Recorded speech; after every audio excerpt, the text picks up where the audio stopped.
love when coaches, consultants, and professional service providers want to do big things in their business. They want to rise to the top and influence their market and the world around them.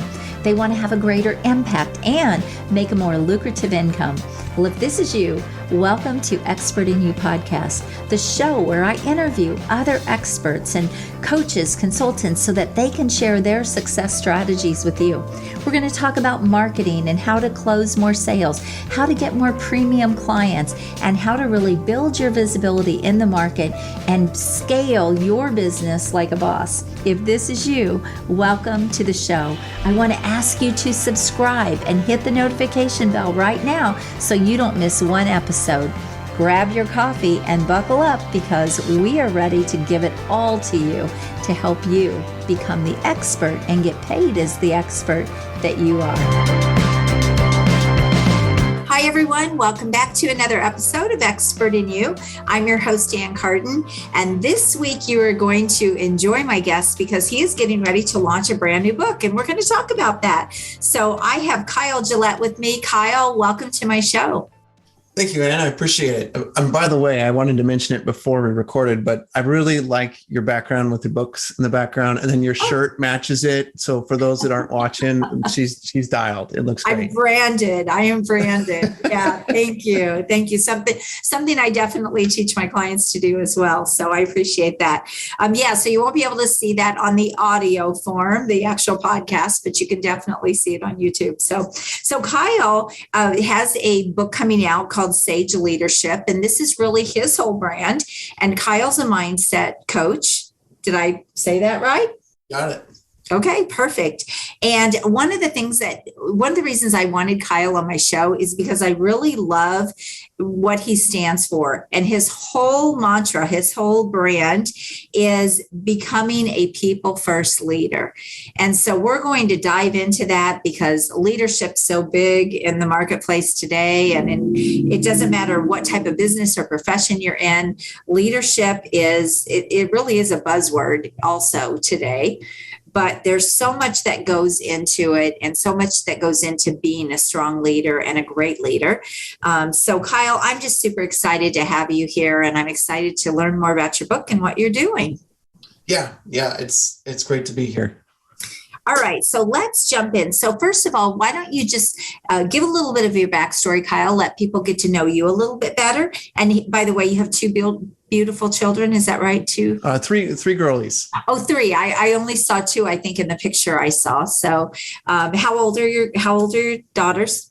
6, 8, and 10. Okay. All right. So this is an important thing for him to provide for his family and make an impact in the world. And I know one of the things he told me when we first talked is he really wants to make such a big impact out there in the world. And he had some really big vision and big dreams. And so I wanted to help him support that. So Kyle, how did you get into doing what you're doing today? Yeah, I think I would say it started back when I was part of a men's mentoring program. I grew up on an orange farm in the Central Valley of California, and I realized that farming life, though it's a beautiful life, it wasn't ultimately for me and my family. And I jumped into a men's mentoring program just kind of by happenstance. I was really behind in school, both with just my attitude and how I felt about a professional career, and super stressed. And I got a random phone call from a friend that I'd gone to India with. And he said, "Hey, there's a job opening at this men's mentoring program. Would you be interested?" And I was lost in my own life, but I needed some sort of something to do right after college. And so I said, "Yes, please." And so I went to the interview, and that started a 9-year relationship with that program and the president of the program. Wow. Every Tuesday he would mentor me. We would meet for lunch, and he was a serial entrepreneur that ran 30 businesses, and many of them were successful. He retired in his early 50s and started the program that's still running now. And I got to be under his tutelage for all those years. And so between my dad's entrepreneurial mindset with the farming and his experiences with Jack, man, I got schooled in such a beautiful way. You got a head start. Oh yeah. I was really fortunate. That's fantastic. So how did it bring you into where you are now? Yeah. After leaving that program, we fundamentally asked the guys that lived in there, guys were 18 and 25 and off track in life, trying to figure out what's going on and how to get their lives where they want them to be. And we had them create what's called a life map. And it's 3 questions. Where am I? Where do I want to go? And how do I get there? And after running that program and then eventually leaving to move up to the Pacific Northwest to be closer to my wife's family, I realized that I wanted to keep doing that, but I wanted to do it with people in the business world because I wanted to make money doing it. And I wasn't going to make money doing it with 18 to 25-year-olds that don't have anything. Right. So I made the connections with, okay, I can turn this into workshops. I can turn this into various things. And ultimately, I just went for it. I had an HR job for a little bit and realized that I want to run my own business and I want to help people answer those 3 questions and jump into business from that angle. And I got some opportunities and took it from there. So do you work with startups or do you work with more established businesses? Sort of where does your coaching fall? Yeah, I work with businesses that are more established, that they've had some success, and typically they don't know why they've had success, or they've had success and it's not where it used to be, and they want to fix that problem. So that's the typical clientele, 15 to 25 employees or so. That's my sweet spot because I can make a big difference with that group. I love it. One of the things too is, I've been in the business coaching space for so many years.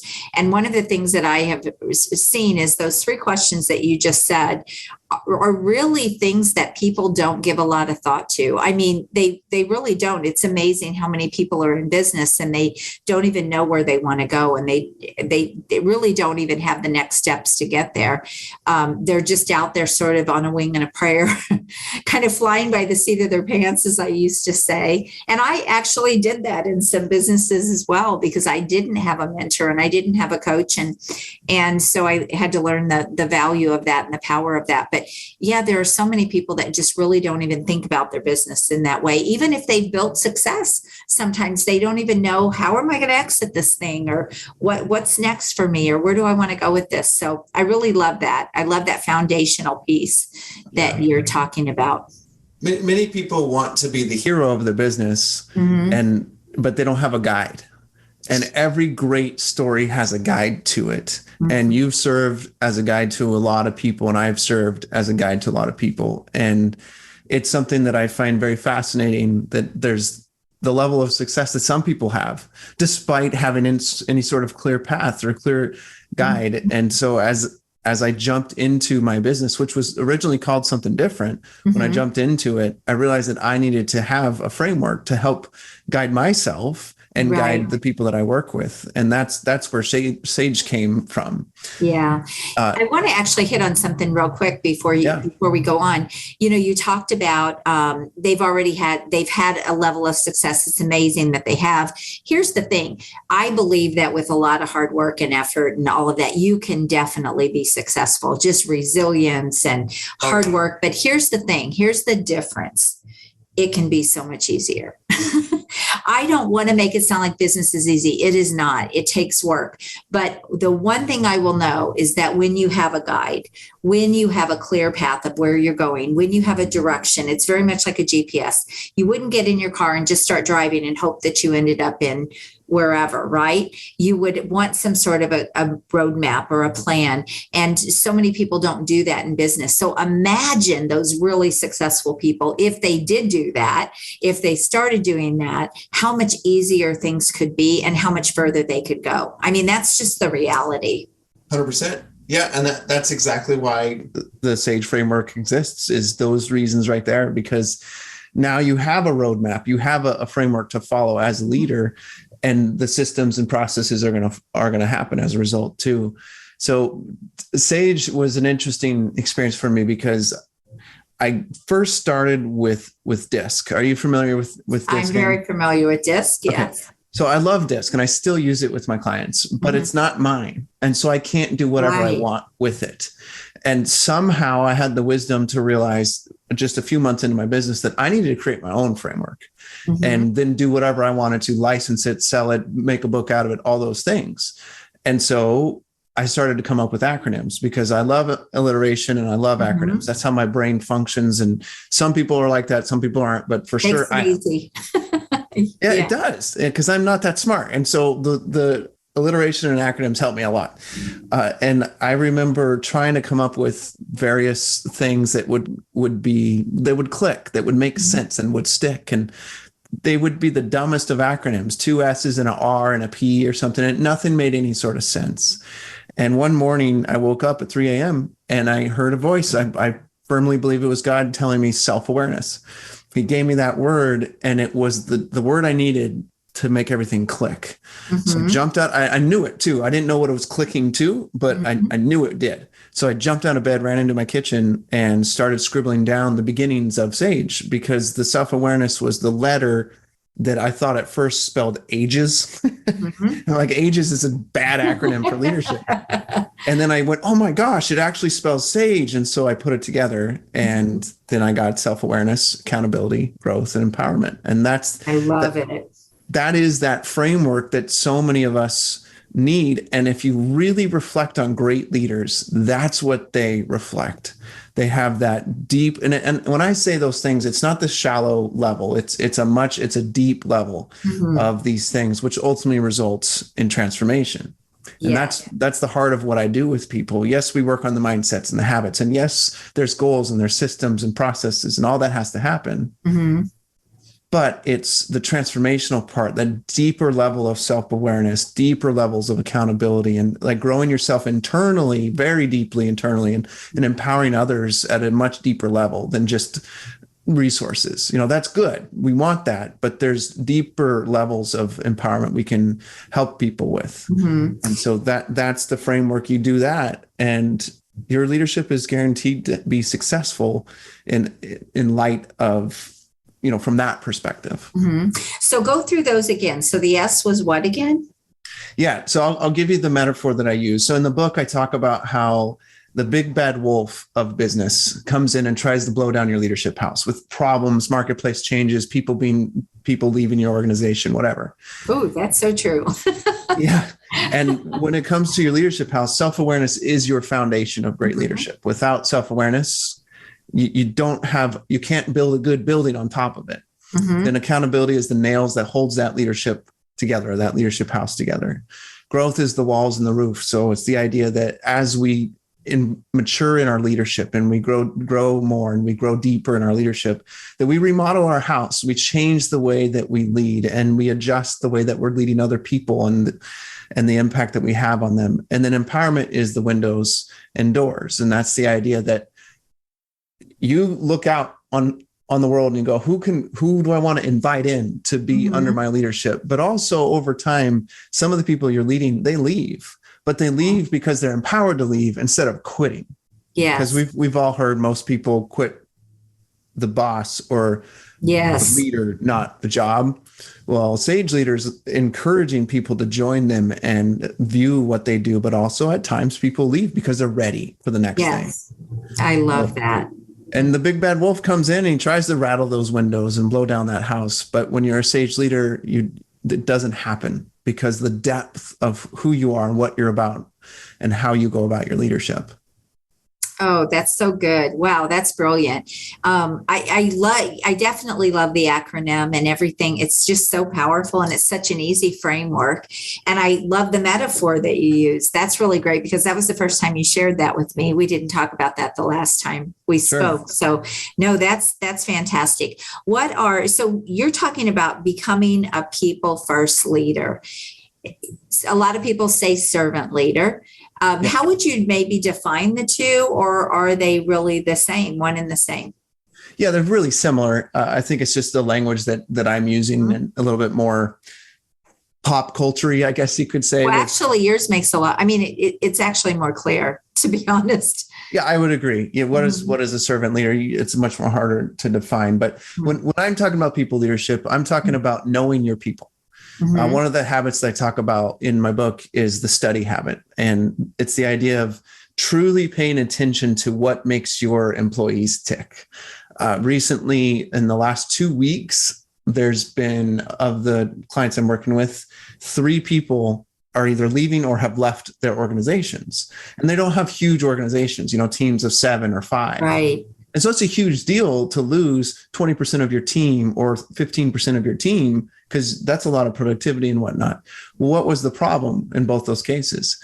Neither one of those leaders spends any time with their employees. They self-admit it, and we're working on it, but They self-admit that they're not spending time with their employees, and therefore they don't know them. And so they're not empowering them, and they're not putting the people first. And so that's failing the people, which then means their business is going to fail in certain ways because of that. Right. And then they have to pick up the slack. So people first leadership is about focusing on the people that you lead first. Mm-hmm. Then when you do that, they can focus on leading in the service part that you're working, in the product part that you're working, the marketplace, whatever. But when you put them as the forefront, it shifts everything in your business.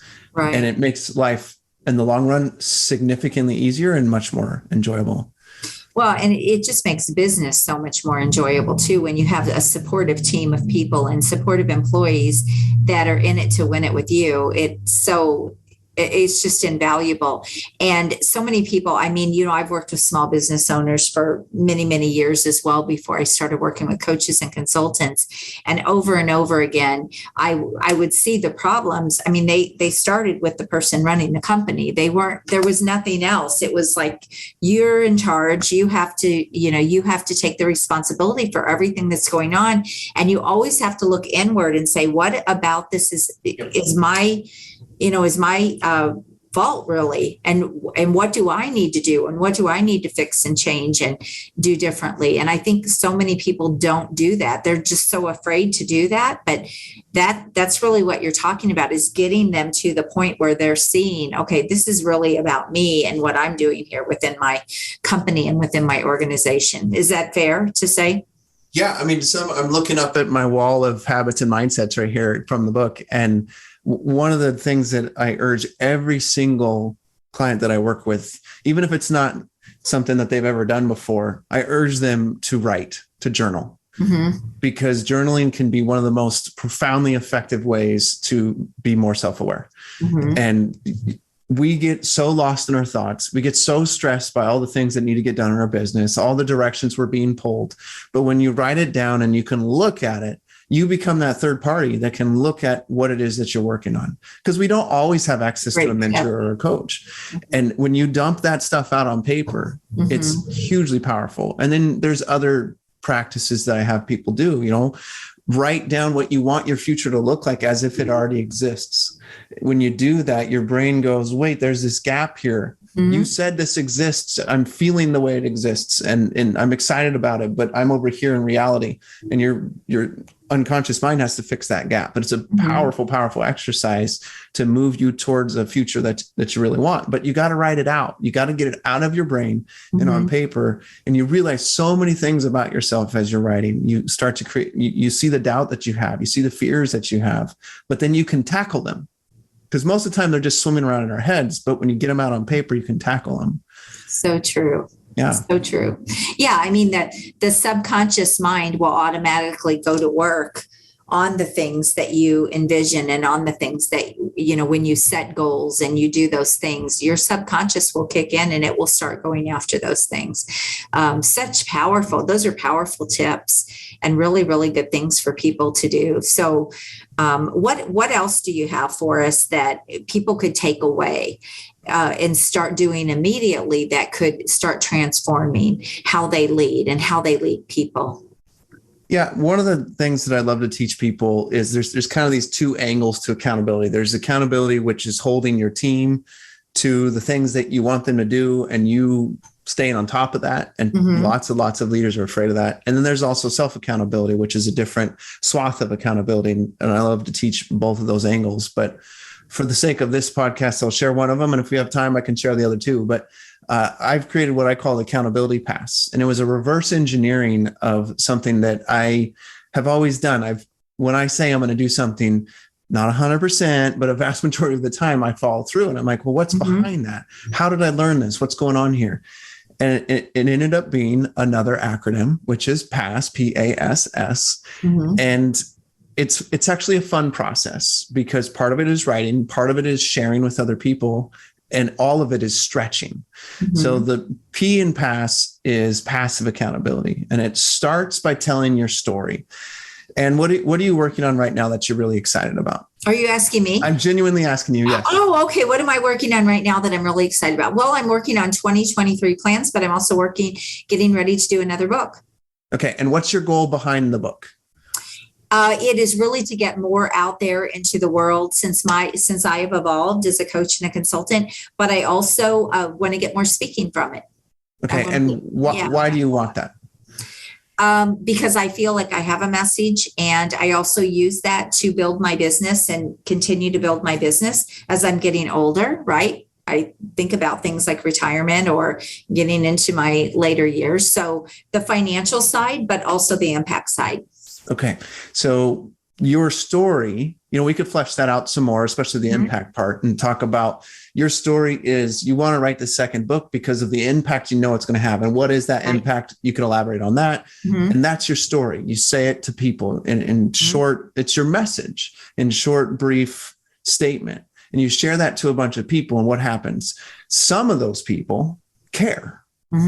And then some of those people follow up with you and go, hey, what's going on with that book you were talking about? Have you been able to make the impact that you want to make? And you're like, oh, crap, I got to get going on that writing, right? Or maybe you're on it and it just encourages you to keep going. Yeah. But telling your story of what you'd like to see happen creates that passive accountability.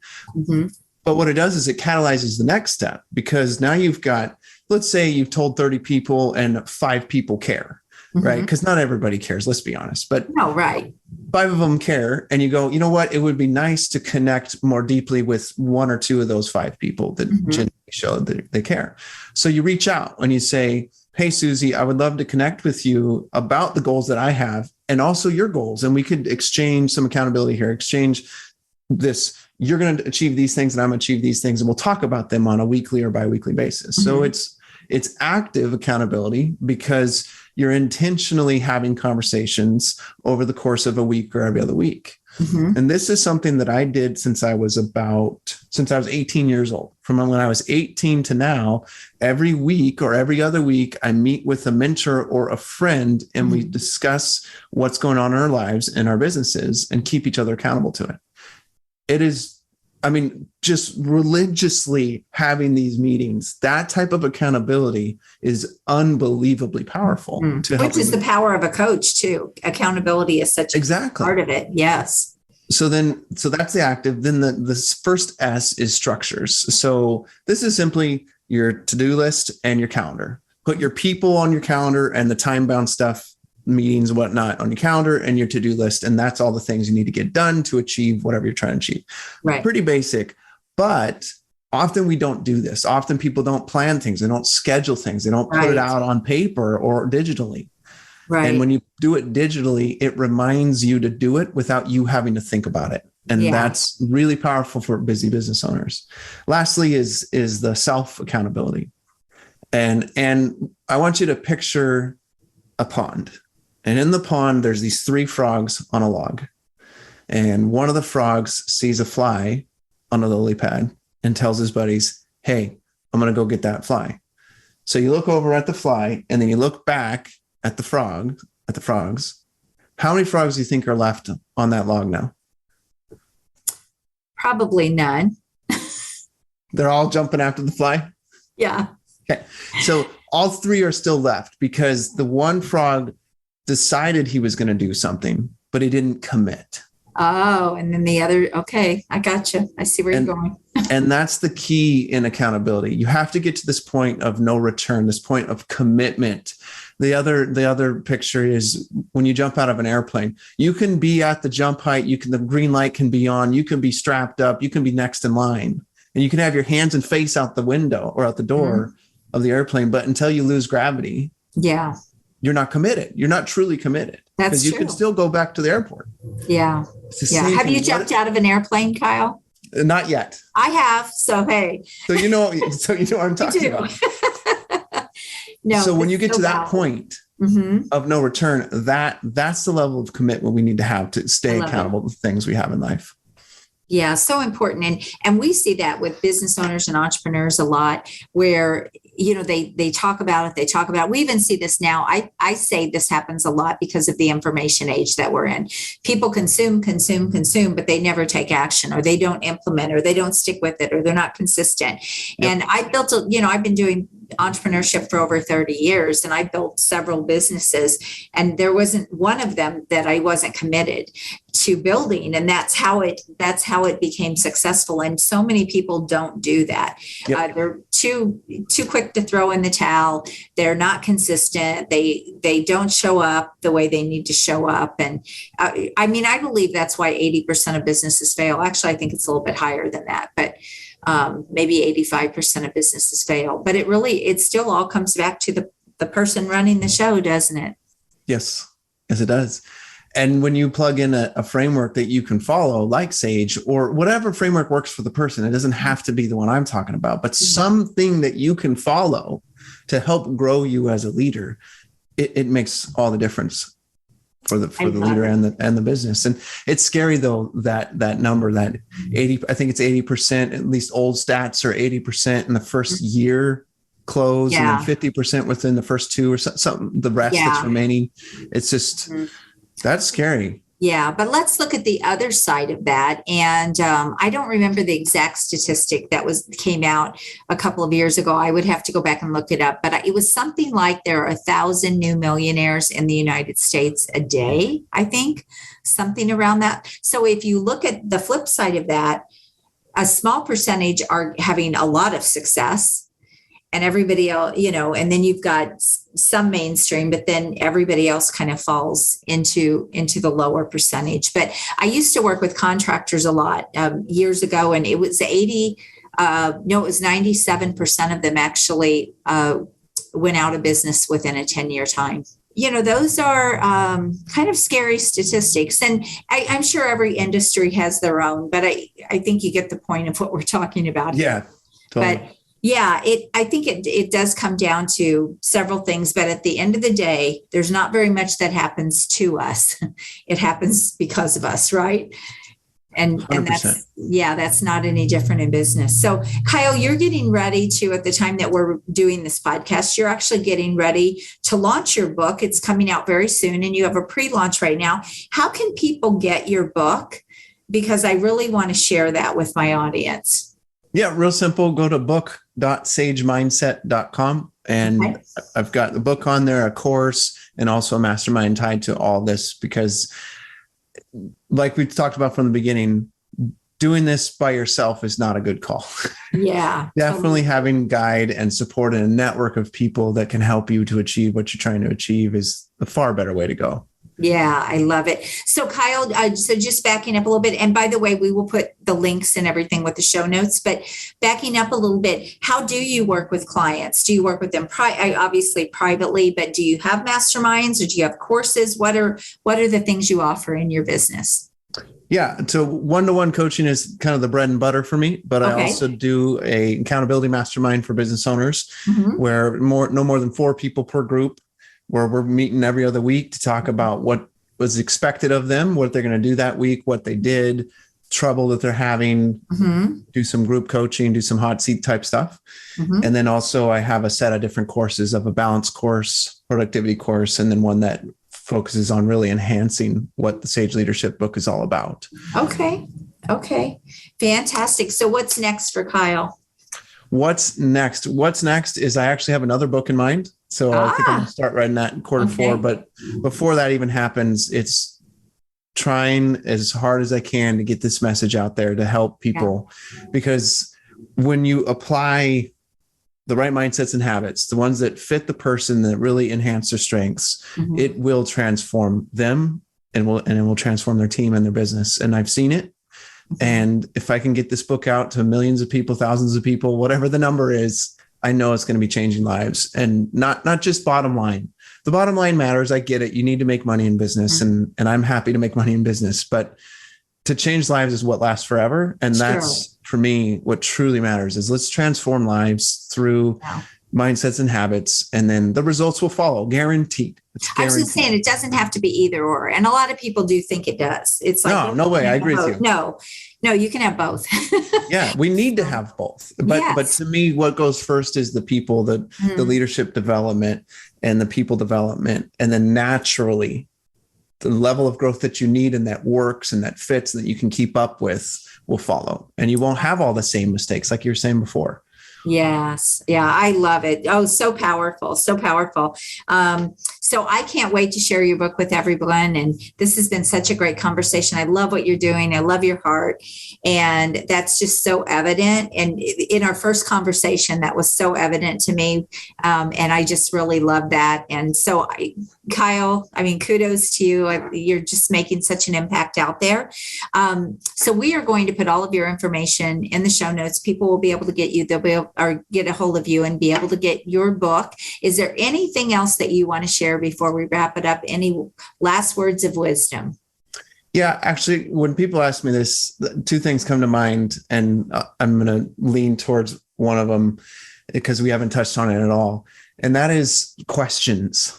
People in leadership struggle to ask questions, especially when problems come their way. And you can shift your leadership with one simple question.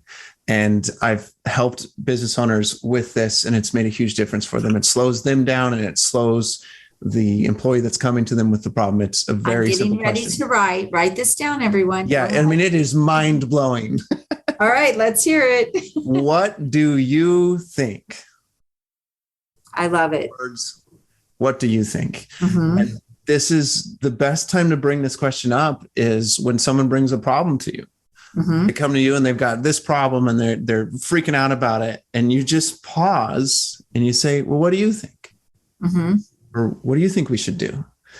It's kind of like focus on the solution and not the problem. Exactly. And it turns their brain on. So many business owners struggle to realize that the thinking of their employees is being farmed out to them. And what I mean by that is they come to them with a problem and then the business owner gives them a solution. Mm-hmm. Change that. Let them come to you with problems, but then return to them a question. Use the Socratic method and ask a question. This will lower your stress significantly. Mm-hmm. It will empower your team significantly, and you're going to get better results because you're nowhere near as creative as the 5 other employees that you have put together. It's guaranteed. Yes. Oh, so good. So good. What do you think? Use that question, throw it in your vocabulary, tell your story, create some accountability in your life. And it's a beautiful thing and it's fun. Absolutely. So good. So good. This has been so much fun, Kyle. Thank you for being on here with me and sharing your expertise, true expert there. So thank you for being here. And I can't wait until people get to hear this show and get to connect with you and use your services if they have a need there. So thank you so much. Yeah, thank you. All right, everyone. Thank you again for being here for another episode. And I can't wait to talk to you again next week. By the way, if you need help growing and scaling your business, you can book a call with me at acarden.com and let's have a conversation. Have an amazing day. Bye-bye. If you've enjoyed this episode, I want to invite you to go check out a free training that I have at expertinu.us. It is a training that I have on how you can get ultra premium dream clients, scale your business, get more freedom, and really simplify your business and multiply your money. So go check that out. And again, that is expertinu.us. I want to thank you for being here with me this week. I hope you found massive value. Please always leave a comment, feedback, or a question. We check them all. And I want you to go rock your business and make sure you join us again next week. God bless you. Have an amazing day. Bye-bye.